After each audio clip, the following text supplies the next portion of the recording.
स्वागत है। देखो एक फिर सेट हल करते हैं। क्या दिया है? दिया है दो धनात्मक संख्याओं का योग कितना होगा यदि उनके वर्गों का योग 400 तथा संख्याओं का अनुपात 3:4 है। संख्याओं का अनुपात कितना है? 3:4। एक संख्या है कितना? 3। एक संख्या कितनी है? 3। एक संख्या हो गई 3x और एक हो गई 4x और वर्गों का योग दिया है। काय का? वर्गों का योग। वर्गों का योग कितना है? वर्गों का योग है 400। कितना? 400। जब संख्याएं अनुपात में दी होती तो हम इस तरीके से लिख लेते हैं x लगा के। बस इसको हमें कैलकुलेट करना है। कैलकुलेट करो सब लोग। देखते हैं कैसे कितना आता है। 9x² प्लस में कितना 16x² बराबर में कितना 400। तो 9 16 कितना हो गया 25। 25x² बराबर में कितना 400। तो x की वैल्यू कितनी आ गई? x² बराबर आया 400 बटे में 25। कितनी बार कटेगा? 25 चौक 100 और 4 चौक 16। x² बराबर आ गया 16। तो x बराबर कितना आ जाएगा 4। क्या चीज पूछा है उसने? उसने पूछा है दो धनात्मक संख्याओं का योग कितना। योग पूछा है। तो ये बताओ योग कितना हो गया? 3 और 4 7। 3 और 4 7। x का मान कितना आया? 4। x का मान 4 आया और 7x का मान तुमसे पूछा है। तो 7 की गुणा किससे कर दोगे? 4 से। 4 सत्ते कितना हो जाएगा? 28। तो कौन सा वाला ऑप्शन सही होगा? ए वाला ऑप्शन सही होगा। करेक्ट है। नेक्स्ट क्वेश्चन देखते हैं। अगला सवाल में क्या दे रखा है। आगे सवाल में दिया है, करना शुरू कर दो आप लोग भी।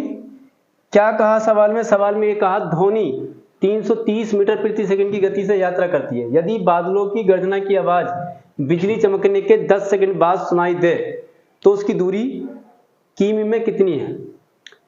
देखो क्या दे रखा है? 330 मीटर चाल दे रखी है आपको। कितना? 330 मीटर प्रति सेकंड। चाल बराबर दूरी बटे समय। चाल बराबर दूरी बटे समय। दूरी क्या करनी है आपको? निकालनी है। समय कितना है? 10 सेकंड। देखो ये मीटर है, ये सेकंड है, तो दूरी काय में आ गई? मीटर में आ गई। काय में आ गई? मीटर में। क्योंकि ये मीटर प्रति सेकंड है। ये क्या है? मीटर प्रति सेकंड। और ये क्या चीज है? सेकंड। जब गुणा करेंगे तो दूरी काय में निकल के आ गई? ये मीटर में निकल के आ गई। उसने पूछी काय में है? किमी में। तो कोई बात नहीं, आप गुणा कर लोगे। 3 3 0 गुणा में कितना 10 है। ये क्या आ गई? दूरी आ गई। ये काय में आ गई? ये क्या आ गया? मीटर आ गया। ये क्या आ गया? मीटर आ गया। अब उसने किमी में पूछी है। तो किमी में कितने मीटर होते हैं? एक किमी में कितने मीटर होते हैं? 1000 मीटर होते हैं। 1000 से इसको भाग कर लोगे। किससे? 1000 से। तो ये कैसे आएगा? देखो 3 3 0 0। इसे भाग किससे करोगे? 1000 से। ये क्या आ जाएगा? किमी आ जाएगा। ये क्या आ जाएगा? किमी आ जाएगा। 1 2 तो 3.3 किमी। इससे क्या हो जाएगा? यहाँ पॉइंट लग जाएगा। तो 3.3 किमी बी वाला क्या होगा? इसका आंसर होगा। बात समझ में आ गई? चलिए नेक्स्ट क्वेश्चन में देखते हैं। अगला क्वेश्चन क्या दिया है आप लोगों को? अगला क्वेश्चन क्या दिया है?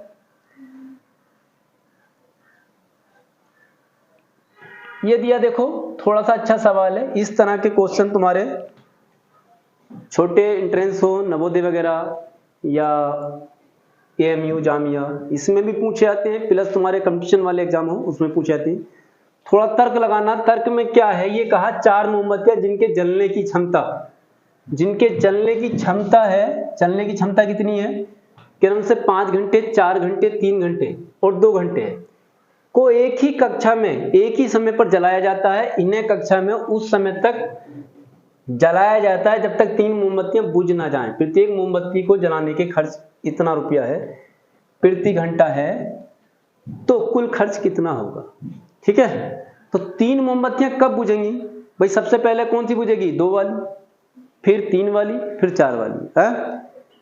कहने का मतलब ये है कि ये मोमबत्तियां कितनी कितनी देर चली? ये बताओ। ये 5 घंटे में बचती, 5 घंटे में बुझती है। ये कितने? 4 घंटे में, ये 3 घंटे में 2। तो सबसे पहले 2 घंटे वाली 2 घंटे जल के खत्म हो गई है। 3 घंटे वाली 3 घंटे जल के बंद हो गई। 4 घंटे वाली 4 घंटे जल के बंद हो गई। 3 बंद हो गई बेटे। जब तक चली तो ये भी है, सब जल रही है ना। तो ये भी कितने चली है?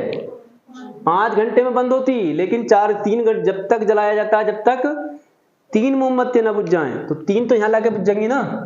तो चौथी भी बेटे कितनी देर जली है? 4 घंटे तो ये भी जली है ना, इसे फूंक मार के बंद कर दिया गया होगा, सही है, क्योंकि ये तो 1 घंटा बाद बुझती, लेकिन 4 घंटे ये भी जली इनके साथ, तो कितने घंटे जली है साहब? कितना हो गया? 4 4 8 3 11 और 2 13, 13 घंटे चली। और बेटे 1 घंटे में कितना खर्च होता है एक मोमबत्ती का? बस गुणा कर लो, 1 से गुणा कर लें, कितना आ जाएगा? 15 या 45 का 5 और 15 एकम 15 4 19, 15 4 कितना हो गया? 19, तो कितना आ जाएगा? 19.50, 19.50 ये वाला इसका क्या होगा? आंसर होगा। बात समझ में आई नहीं आई? तो इस तरह के सवाल में बेवकूफ बना देते हैं, तो इसको ध्यान से पढ़ना है ऐसे सवालों को और सही से करना है, ठीक है। चलिए अगला क्वेश्चन देखते हैं क्या है अगले क्वेश्चन में। क्वेश्चन नंबर है 5। देखो 5 में ज्यादा कोई दिक्कत वाली बात नहीं है। उसने कहा p square plus 1/p square बराबर कितना है? 47 हो, तो p प्लस 1 का मान क्या है? देखो आपने पढ़ा है, एक फार्मूला पढ़ा है, क्या पढ़ा है? a प्लस बी का होल स्क्वायर पढ़ा है कि नहीं पढ़ा है? क्या होता है? a का स्क्वायर प्लस b का स्क्वायर प्लस 2ab, ये होता है, हाँ? तो थोड़ी देर को इसको a b मान लो, ठीक है, थोड़ी देर को क्या मान लें? a b मान लें। तो हम ये कहते हैं p प्लस 1 का अगर हम p प्लस ये इसका होल स्क्वायर कर दें तो कैसे खोलोगे इसको? p का स्क्वायर खोलोगे? अरे भाई a का स्क्वायर प्लस b का स्क्वायर यानी 1/p का स्क्वायर। अरे ये तो किया पहले वाले का स्क्वायर, किया नहीं किया? फिर पहले वाले का स्क्वायर फिर दूसरे वाले का, ऐसे ही कर रहे हैं। देखो पहले p का स्क्वायर हो गया 1/p का स्क्वायर प्लस 2ab यानी p इंटू 1/p, ये तो करोगे, हाँ? तो देखो ये कटेगा, कट गया, यहाँ आ जाएगा तुम्हारे पास क्या आ जाएगा? p प्लस 1/p का स्क्वायर बराबर कितना होगा? p square plus 1/p square plus में 2। ये बताओ इसका मान दे रखा है, इस वाली चीज का कितना दिया है? 47। इसकी जगह हम 47 रख देंगे, इस वाले की जगह 47 रख देंगे, हाँ? 47 ये हो गया और 2 ये है साथ में, किसका मान आ जाएगा? ये इस वाले का मान आ जाएगा, नहीं आएगा? हाँ 49 आ गया इसका मान। फिर इसका वर्गमूल निकाल लोगे, p प्लस 1/p का होल स्क्वायर बराबर कितना आया बेटे? 49 आया। ये घटा दो, वर्गमूल निकाल दो, p प्लस 1/p का मान कितना आ जाएगा बेटे? 7। तो यही चीज तो पूछी है इसने, यही वाला तो पूछा है। कितना आ गया आंसर?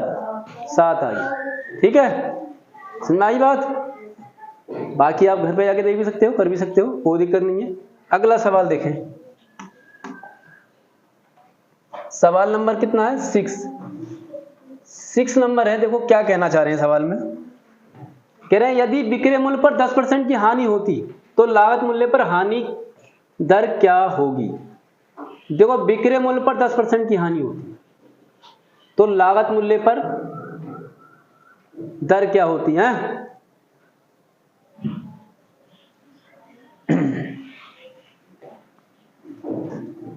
आपको क्या करना है भाई? विक्रय मूल्य पर 10% की हानि होती है, विक्रय मूल्य अगर हम 100 मान लें, विक्रय कितना मान लें भाई? विक्रय 100 है, विक्रय मूल्य कितना है?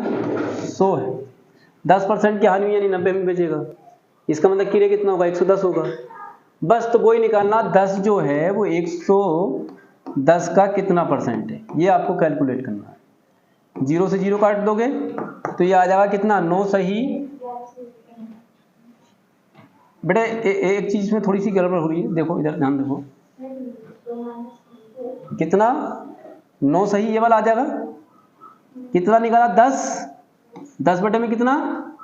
110 गुणा में कितना? 100 है, तो कितना आ जाएगा? 9 सही 1/11%, बी वाला आंसर सही आ जाएगा। आपने विक्रय मूल्य कितना माना? 100 रुपए, 10 की हानि हुई यानी क्रय कितना होगा? 110, क्रय 110 होगा, बस उसका परसेंट निकालना कितना है, ठीक है? अगला सवाल देखो, क्या है अगला सवाल?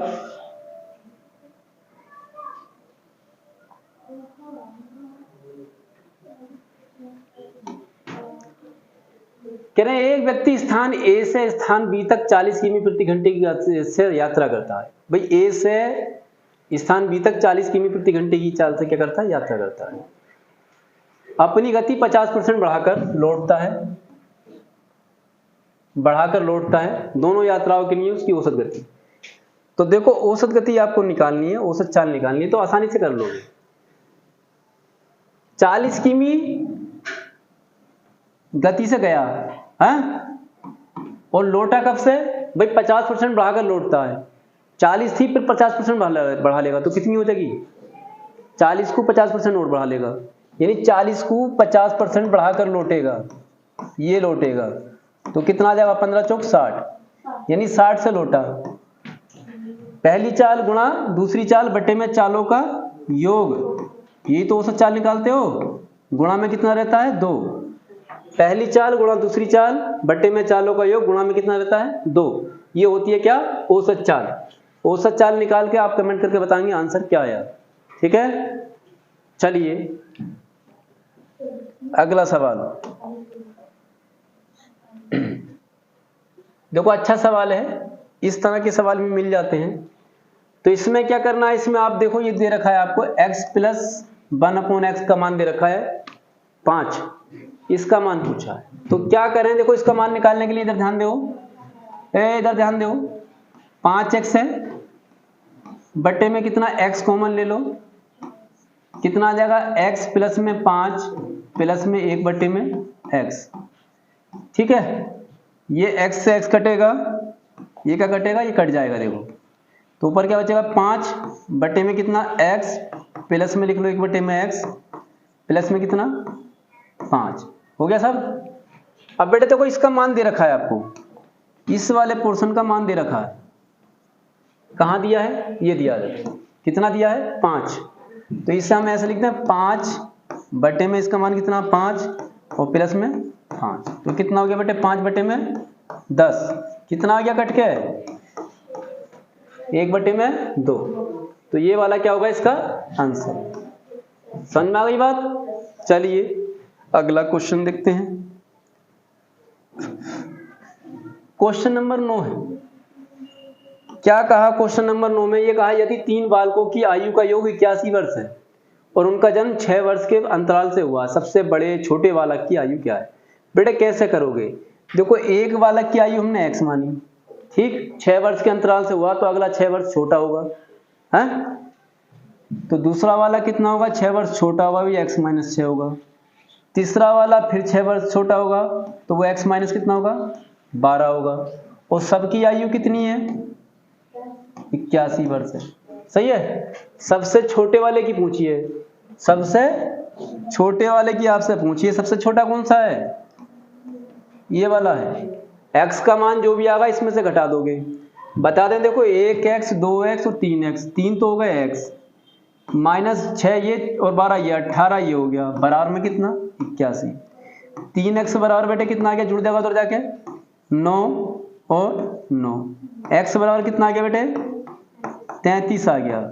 ये तो सबसे बड़ा वाला आया, उसने सबसे बड़ा नहीं पूछा है, उसने सबसे छोटा पूछा है। तो बेटे सबसे छोटा कौन सा? ये वाला है। यानी x का मान जो आया 33, इसमें से कितना घटाना है? 12 घटाना है। कितना आ जाएगा?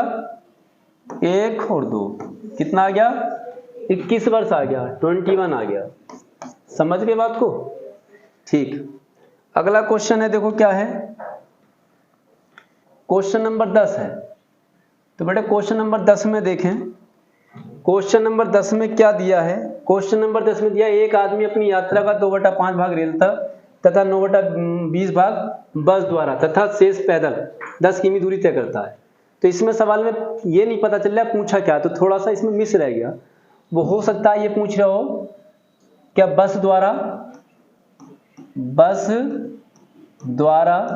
चली दूरी क्या है? चली दूरी या चला भाग, या हो सकता है ये पूछे रेल द्वारा, या कुल दूरी पूछ सकता है। देखते हैं निकाल के क्या बनेगा है?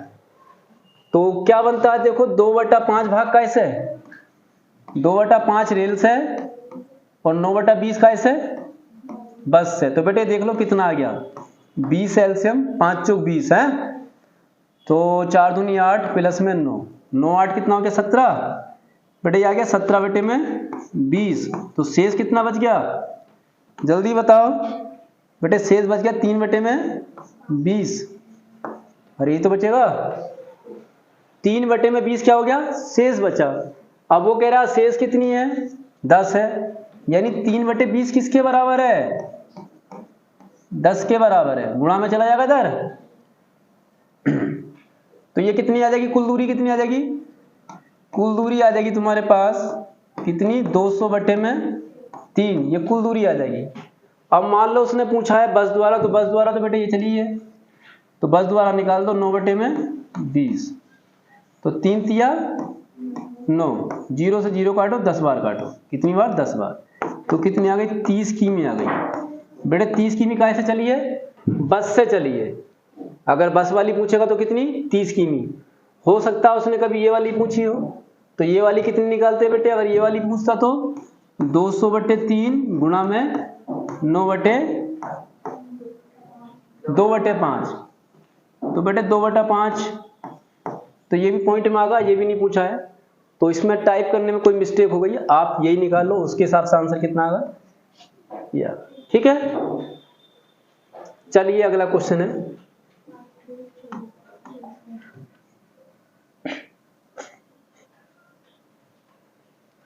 किसी धनराशि पर साधारण ब्याज, किसी धनराशि पर 8% ब्याज की दर से 2 वर्ष का चक्रवर्ती ब्याज तथा साधारण ब्याजों का अंतर इतना है, धनराशि क्या होगी भाई। चक्रवर्ती ब्याज का साधारण ब्याज का अंतर दिया 2 वर्ष का, तो फार्मूला बता दें आपको क्या होता है, P इंटू R बटे 100 का square is equal to D. ये 2 वर्ष का चक्रवर्ती और साधारण ब्याजों का अंतर होता है। P क्या है धनराशि, P क्या चीज है धनराशि, जो आपसे पूछी है, P का मान पूछा है और R का मान कितना दिया है 8 बटे में 100, बेटे स्क्वायर है 2 बार कर दोगे 8 बटे में 100, और अंतर कितना दे रखा है, अंतर दे रखा है 768। कैलकुलेट करके हमें आंसर बताएंगे इसका कमेंट में, कैलकुलेट करके क्या कमेंट में इसका आंसर बताएंगे, ठीक है। नेक्स्ट क्वेश्चन देखें,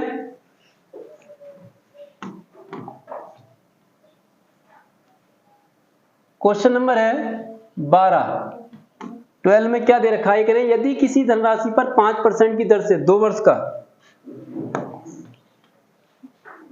यदि किसी धनराशि पर 5% वार्षिक दर से 2 वर्ष का साधारण ब्याज 328 हो तो वह राशि कितनी, आराम से निकाल लोगे। देखो राशि पूछी है, क्या पूछी है राशि, तो आप जानते हो मूलधन है गुणा में दर, दर कितनी दी है ये, गुणा में समय बटे में 100 बराबर में क्या ब्याज, ब्याज कितना 328। तो बता दोगे आप राशि कितनी है, कैलकुलेट करके कमेंट करके आंसर बताओगे, क्लियर। अगला क्वेश्चन है, बड़े नवोदय में पूछे जाने वाले प्रश्न है, छोटे छोटे पूछता ज्यादा बड़े नहीं पूछता है। क्या दे रखा है, एक संख्या का 13% उसी संख्या के 5% से 16 ज्यादा है, ठीक, तो वह संख्या क्या होगी। बेटे देखो आसानी से कर लोगे आप, 13% उसी संख्या के 5% से 16 ज्यादा है, संख्या तो 100% होगी, कितनी होगी 100%, तो ये 13% है और किससे ज्यादा है 5% से कितना ज्यादा हुआ 7 ही तो ज्यादा, कितना हो गया 8 ही तो ज्यादा हो गया। बेटे ये 8% किसके बराबर है 16 ज्यादा होता है ना, 16 के बराबर है, ठीक है। हमें 100 निकालना, हमें कितना निकालना है, कितना आ जाएगा 200, ठीक है। अगला क्वेश्चन, बट देखो इस तरह के रूट में गुणा भाग आती है, आपको आना चाहिए कैसे निकालेंगे, कैसे गुणा भाग करेंगे। तो ऐसे सवालों को करने के लिए आपको क्या करना है, देखो ये दिया है 4 गुणा में से लिखना 9 तिया 27, ऐसे लिखना है, माइनस 2 गुणा में 16 तिया 48, ठीक है। बेटा इसे कैसे लिखेंगे, इसे तोड़ो 7 दूनी 14, 7 तिकम 7, है 49 दिया होता है इतना, 49 दिया है। तो बेटे इसे तोड़ोगे तो 49 गुणा में कितना 3, ठीक है। तो बेटे इसे देखो कैसे करेंगे, इसमें से क्या क्या बाहर निकलेगा, 4 तो है, इस 9 में से कितना बाहर आ जाएगा 3, आगा कि नहीं, 9 का वर्गमूल 3 होता है, माइनस इसमें से कितना आ जाएगा 4, प्लस इसमें से कितना आ जाएगा 7। देखो 3 सबके अंदर रह गया, अब 3 सब में है ना, 3 को क्या कर लेंगे कॉमन ले लो, कितना बचेगा देखो 4 तिया 12 माइनस 4 दूनी 8 प्लस में 7, कितना आ गया देखो 12 7 19, 12 और 7 19, 19 में से 8 घटा दो, कितना बचेगा 11, तो ये आ जाएगा 11√3। तो कौन सा वाला आंसर, डी वाला आंसर सही, समझ गए। चलिए अगला क्वेश्चन क्या है, देखो करके दिखाओ जल्दी फटाफट, हमें कितना आएगा। एक रेलगाड़ी जो 60 किमी प्रति घंटे की रफ्तार से चल रही है, निश्चित दूरी तय करने में 15 सेकंड का समय लेती है। भाई चाल कितनी है 60 किमी, दूरी निकालनी है, समय कितना ले रही है 15, गुणा कर लेंगे दूरी आ जाएगी 15 छक्का 90, 900 किमी दूरी आ गई, ठीक है। यदि दूरी 12 घंटे में तय करनी हो तो चाल क्या होगी, चाल क्या करनी है आपको फिर निकालनी है, दूरी कितनी है 900 और समय कितनी ले रही है 12 घंटे, आ जाएगी। भाग कर लोगे, भाग करने के बाद में मैं आंसर बताओगे कितना आया। 16 नंबर देखो,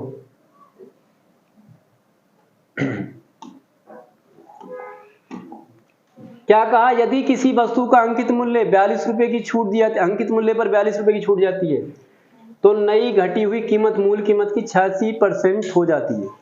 इसका मतलब बेटे ये हुआ 86% हो गई, तो यहां से कितना अंतर है 100 में से कितना कम हो गया, अरे कितना कम हो गया 14 हो गया ना। 14% किसके बराबर है 42 के, 14 किसके बराबर है 42 के। निकालना क्या अंकित मूल्य, क्या निकालना है 100%, निकाल लोगे कितना आ गया जल्दी बताओ 300, वेरी गुड। अगला सवाल देखो, तेज हो रहे बच्चों। 3 क्रमागत पूर्णांकों का योग 51 है, बीच वाली संख्या क्या है। 3 क्रमागत पूर्णांकों का योग 51 है, बीच वाली 3 क्रमागत। आराध्या दरा उठ के जल्दी आओ,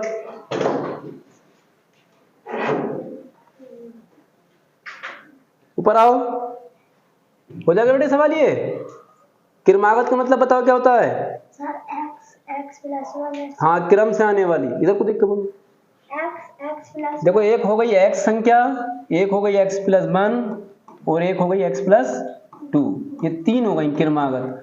और सबका योग कितना दे रखा है 51, 51। कर लोगे बैठो, तो कमेंट करके आंसर बताओगे। सबसे बड़ी वाली पूछिए, बीच वाली पूछिए, ये वाली x का मान जो होगा उसमें कितना जोड़ना है 1 जोड़ना है, कितना जोड़ना है 1। चलो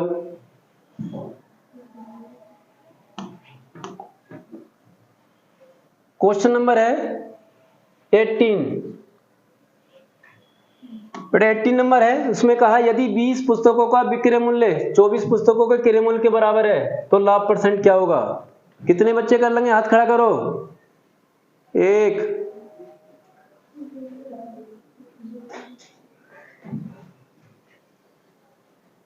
होगा वैष्णवी, आ जाओ बेटे, इधर आओ फिर, जल्दी आ जाओ। देखो बता दें कैसे करना। 20 पुस्तकों का विक्रय मूल्य, ये देखो बताया हमने 20 का एसपी मतलब होता है सेलिंग प्राइस यानी विक्रय मूल्य। 20 का विक्रय मूल्य किसके बराबर है भाई 24 के क्रय मूल्य के, यानी 24 का सीपी, ये बराबर है, ठीक है। 20 का एसपी किसके बराबर है 24 के सीपी के। तो बेटे एसपी मैंने बताया, एसपी क्या होगा, ये वाली संख्या हो जाएगी 24, और CP क्या होगा, ये वाली हो जाएगी 20। सही है। तो आप जानते हो लाभ परसेंट बराबर क्या होता है, SP माइनस CP बटे CP, SP माइनस CP बटे में CP गुणा में कितना 100, गुणा में कितना 100। ये फार्मूला होता है विक्रय मूल्य माइनस क्रय मूल्य बटे क्रय मूल्य। तो विक्रय मूल्य कितना 24, अब तो आप कर लोगे 24 माइनस 20 बटे में कितना 20 गुणा में कितना 100, कैलकुलेट कर लोगे। ठीक है, कितना आंसर आ गया 20%, 20%। चलो कमेंट करके बताओ ये आंसर सही है गलत है। नेक्स्ट क्वेश्चन देखते हैं।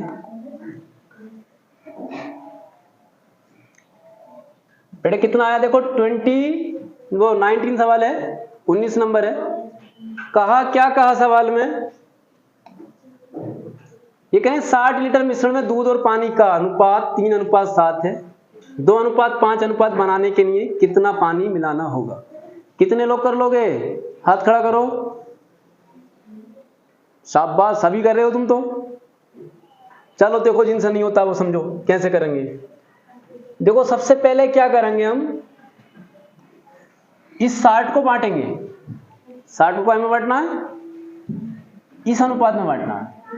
3 और 7 कितना हो गया 10, 10 बराबर कितना 10 यूनिट किसके बराबर 60 के। हम 3 बराबर निकाल लेंगे, या पहले सीधा 1 निकाल लो बाद में गुणा कर लीजिए। तो कितना आ जाएगा 6, यानी 1 बराबर 6 आया।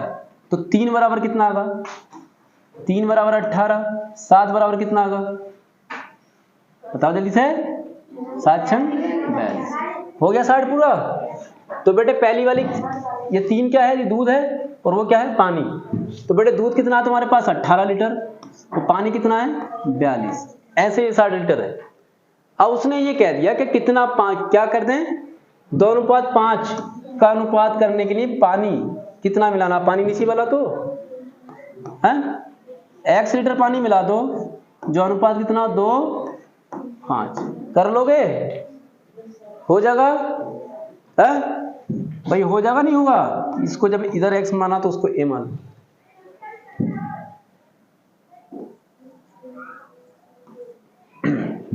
चलो कैलकुलेट कर लें, देखो जिसे नहीं आता देख लें। 18 पंजे 90 हो गया, 90 बराबर गुणा करेंगे इसकी 42 दूनी 84 प्लस में 2x, घटा देंगे 6 बचेगा, 2 से भाग करेंगे 3 आ जाएगा। कितना आ जाएगा, कैलकुलेशन आप अपना आप करेंगे। चलिए एक सवाल और है, आखिरी क्वेश्चन क्या है, क्या कहा क्वेश्चन में, क्वेश्चन में ये कह दिया कुछ धनराशि a और b में 2:5 में बांटी गई है। यदि a को 200 रुपए मिले हो तो b को कितने मिले। कितने लोग कर लोगे, ये भी नहीं होगा। अब फान आउट के जल्दी आ जाओ।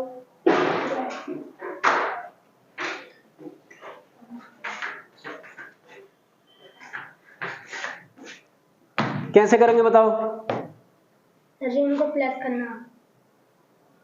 बेटा ये क्या दिया देखो a है, ये तो a है, देखो पढ़ के देखो सवाल को पढ़ो।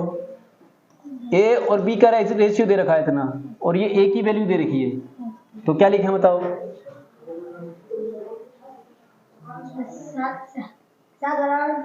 200। जाओ बैठो जाके, आउट क्या हो बेटे, सीधा सीधा दे रखा है, 2 बराबर दे रखा है। हाँ 2 बराबर कितना दे रखा है 5 बराबर आपको निकालना है। पढ़ के देखे करो, 500 आ गया। हाँ तुम्हारा ये नवोदय का सेट था, आसान था। बाकी सेट हम कल करते हैं, देखते हैं क्या होता है कल।